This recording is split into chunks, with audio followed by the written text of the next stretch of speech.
savez, on a beaucoup parlé d'un voyage en Absurdie pour la France, c'est-à-dire ces normes qui sont absurdes, parfois injustes, cette technocratie obèse qui étouffe les commerçants, les artisans, et c'est au cœur de notre actualité ce midi. Le monde à l'envers. Est-ce que vous avez l'impression qu'on vit dans un monde à l'envers? Quand un vendredi 1er mai, un boulanger qui a envie de travailler ouvre à 7 heures du matin et se retrouve face à 2 contrôleurs à 8h15 avec le risque d'avoir une amende de 5 250 €.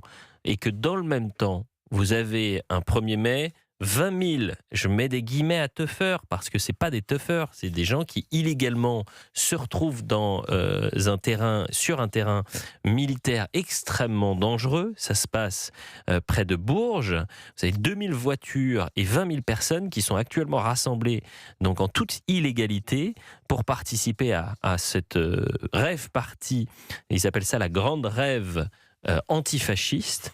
Et moi, je pense à tous les Français, la France des honnêtes gens, ils disent, mais attendez, nous, on respecte la loi, on fait tout ce qu'il faut, on paie nos impôts. Et vous avez des boulangers, des fleuristes qui sont contrôlés et qui ont la menace d'amende. Et là, on a des teufeurs, ils font ce qu'ils veulent. Le monde à l'envers. Écoutez le sujet de Charles Bouchin. Il s'agit d'une zone de 10 000 hectares destinée à des essais militaires classés secret défense.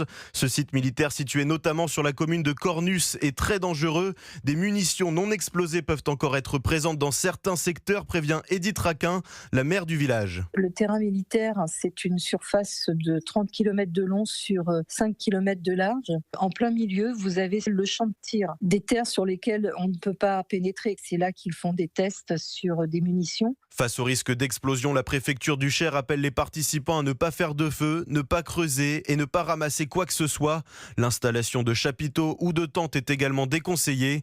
Pour anticiper tout incident, un dispositif de secours a été déployé en cas d'incendie ou d'explosion. Et ce qui inquiète aussi la maire, c'est que ce terrain militaire est entouré de parcelles agricoles. En ce moment, l'agriculture ne va pas très bien. Le moral est en berne. Donc, je ne voudrais pas qu'ils subissent davantage de méfaits. Les organisateurs de cette rave party ont été identifiés. Ils feront l'objet de poursuites judiciaires. Parce que il faut voir dans la loi si seuls les organisateurs, je crois, peuvent être condamnés. Absolument. Mais pas les participants. Mais je vous assure, on est dans un monde de fous. Et excusez-moi, les 2000 voitures qui sont installées dans les champs Jules Torres. Enfin, pardon, mais si demain, moi, je mets ma voiture sur la place Beauvau, en face du ministère de l'Intérieur, en 2 minutes... Je vous le déconseille. Bah voilà, en 2 minutes 50, elle est... moins que ça. Je l'ai plus, ma voiture, voilà. Bon, et qu'est-ce qu'on fait de ces 2000 véhicules, oui, mais ces 20 000 participants? C'est encore le sujet de la justice, c'est-à-dire qu'il y a aussi un sujet de liberté, qui est que l'individualisation de la peine empêcherait sans nul doute de condamner des personnes qui sont là, parce que vous pouvez être là et vous pouvez vous défendre très facilement en disant bon bah non, j'ai juste posé ma voiture là. Et ça, évidemment, c'est le même sujet que dans les manifestations. C'est le même sujet, vous vous souvenez très bien, le 31 mai dernier, quand il y avait eu les violences qui ont émaillé après la victoire du Paris Saint-Germain, c'était à Munich, sur le périph', eh bien vous aviez une vingtaine d'individus qui étaient arrêtés et ça donnait quoi? Rien du tout. Ils faisaient un petit peu de garde à vue, mais vous ne pouviez pas les condamner au nom de l'individualisation de la peine. Et donc, c'est le même procédé pour ce genre d'événement. Là, il y a une proposition de loi qui a été adoptée par les députés qui prévoit une peine allant jusqu'à 6 mois de prison et 30 000 € d'amende pour les organisateurs et 1 500 € d'amende pour les participants. Donc, vous en avez 20 000. Imaginez 1 500 € pour les 20 000 participants. Bah, c'est 15 millions, non? Un peu plus. 15, je crois, fois 20 000. On va le faire en direct, bien sûr. Et c'est 30 millions. 30 millions, du coup, ouais. 30 millions qu'on pourrait donner, pourquoi pas, aux artisans, tiens, qui sont en difficulté. Frida est en direct avec nous. Bonjour, Frida. Bonjour. Bonjour tout le Merci monde. de nous appeler. Bonjour. Vous nous appelez d'où, Frida? Moi, je vous appelle de Libourne, à côté de Bordeaux. Ah bah écoutez, c'est une belle région, vous êtes une Libournaise. Frida, on a le droit de se dire qu'on vit dans un monde un peu dingo en ce moment où on contrôle les boulangers, on contrôle les fleuristes et puis on laisse 20 000 personnes sur un champ militaire. Hein. Un peu dingo, je dirais complètement même. Non mais c'est sidérant de voir ce décalage-là. La question qu'on se pose, c'est est-ce le monde à l'envers? Quand est-ce qu'on retrouvera un monde à l'endroit? De toute façon, je pense qu'en France, maintenant, il est interdit d'interdire. Ah bah ça c'est depuis longtemps.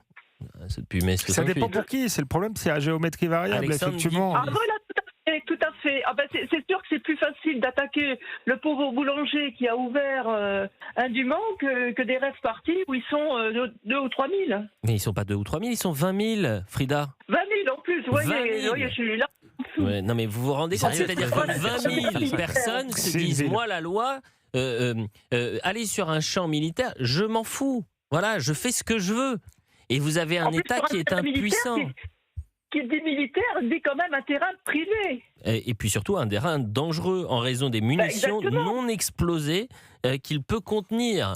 Non mais je vous assure, cette histoire, c'est une histoire de dingue. C'est une histoire. Combien d'argent ça va nous coûter tout ça? Ah bah vous avez, c'est intéressant ce que vous dites, puisque vous avez 300, je crois, à 500 gendarmes qui sont mobilisés, Oui. vous avez des pompiers qui sont mobilisés, vous avez des services de soins qui sont également mobilisés, parce que, je peux vous dire, sur cette rave party, on ne boit pas que de l'eau, et puis il y a aussi la problématique de la drogue, donc il faut venir en aide aux participants. Non mais c'est affolant. Plus de voir ça. après le nettoyage, c'est parfait. Ah bah ça, effectivement, il y a le nettoyage qui vient en compte. Donc c'est ce monde à l'envers, c'est-à-dire cette impuissance que l'État... Et vous avez en fait les délinquants qui se tiennent les côtes quand ils voient et qu'ils regardent les honnêtes gens souffrir, éreintés par une technocratie obèse, par un État fort avec les faibles et faible avec les forts.